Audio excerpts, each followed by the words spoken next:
Well, the death toll from the coronavirus has now topped 1,000 people, just as the 13th American has tested positive for that virus. That person in San Diego after arriving from China on the first evacuation flight out for Americans. The World Health Organization just today renaming the novel coronavirus as COVID-19. The WHO says CO stands for corona, VI stands for virus, and D for disease.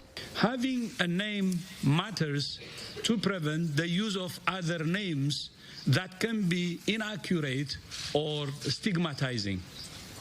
Yeah, and that's just it right there. The name is very important to help prevent confusion because there are now multiple coronaviruses out there. Local 5's Lakin McGee joins us now. And Lakin, some coronavirus strains are very common.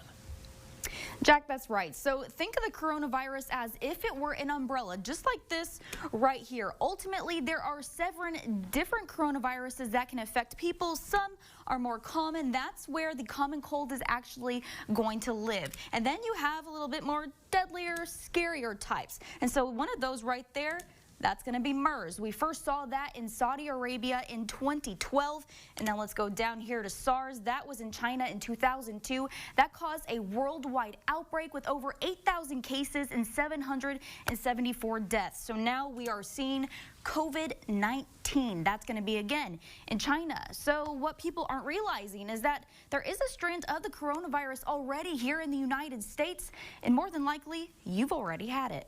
This was right when we got to the ER, hooking him up with the IV and, the oxygen. Wilson is only 4 months old.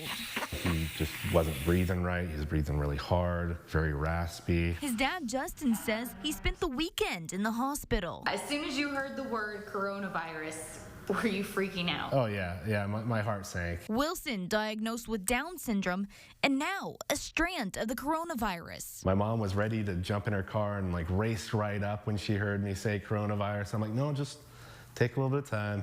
It's a cold. It's a very common one. Coronaviruses refer to a family of viruses. At the Iowa Department of Public Health, There's about 7 coronaviruses that infect humans, and 4 of those are actually quite common. In fact, they cause mild cold symptoms, and most of us have probably had one of those in our lifetime. public health officials warn that if you haven't gotten your flu shot, do as soon as possible. It's important to keep in mind there are some viruses that fall into that family that are quite mild. As for Wilson, Gotta suction that nose out constantly, but he's breathing, and that's all I can, that's all I can ask for, is that he's breathing and he's doing good. He's on the right path. Now, one thing to keep in mind is that a lot of people are dealing with respiratory issues this time of the year. So health officials say if you or your child is having some issues and that continues to happen, go ahead and check out with your doctor. Reporting live in the studio, Lakin McGee, Local 5 News, we are Iowa.